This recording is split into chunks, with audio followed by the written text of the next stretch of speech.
Well, this is Floradora pattern made by Booths in their silicon china range, and this is from 1920s, 1930s. An unusual shaped teacup, this in the Booths range. Not seen this one before. Um, that sort of low waisted design where it's nipped in and this inverted curve. Very unusual with the gilt rim around the base. Booths, silicon china, Floradora, nicely marked by the decorators there. Remnants of the gilt on the rear, the handle, peak arched handle, this sort of angular, very distinctive, very 1930s, really, isn't it? Beautifully decorated inner wall of the teacup, fantastic design. Floradora was this really bright, bold colour design with these scrolls, very sort of Art Nouveau-ish, but then with these sort of fish scale infills in between various bits, very of its era. In nice condition, the teacup, plain rim, oversized saucer really for the teacup in this set. There is a little bit of low grade staining and some crazing here on the gilt. Let me just bring that in and show you the actual reflection will probably show you that.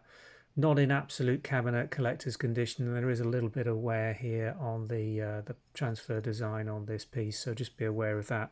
Is reflected in the price. Again, 1920s, 1930s Booth mark on the base, almost universal, fine glaze crazing all over this saucer. That sort of shows it really well there, but perfectly functional, no chips or damage on it. And again, the gilt retention on this around the rim, very, very good. And then we come to the side plate, round again, see the glaze crazing there, but again, clean, no staining on it. Almost universally across the base. There is one little area where there's a little rim chip just here on this piece. But it's on the undersurface and doesn't show from the top, so if it's on display that wouldn't be an issue, but obviously it's not in mint or cabinet condition. This Boo silicon china, an undecipherable date stamp on this, could be 33, could be 23, can't actually make it out. You can just see it there. Very difficult with the Boo's impress mark. They didn't particularly impress that one very well for us to be able to now show where it was. Kiln marks on this, maybe interested just to point those out for you where it's been in the kiln. Boo's silicon china was at its peak really around this period of production.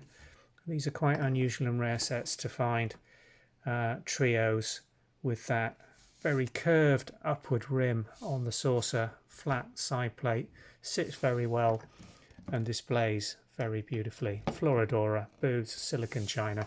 Description link from YouTube below will take you through to the vintage and antiques ware farmhouse website where this trio is going on sale this morning. Thanks for watching.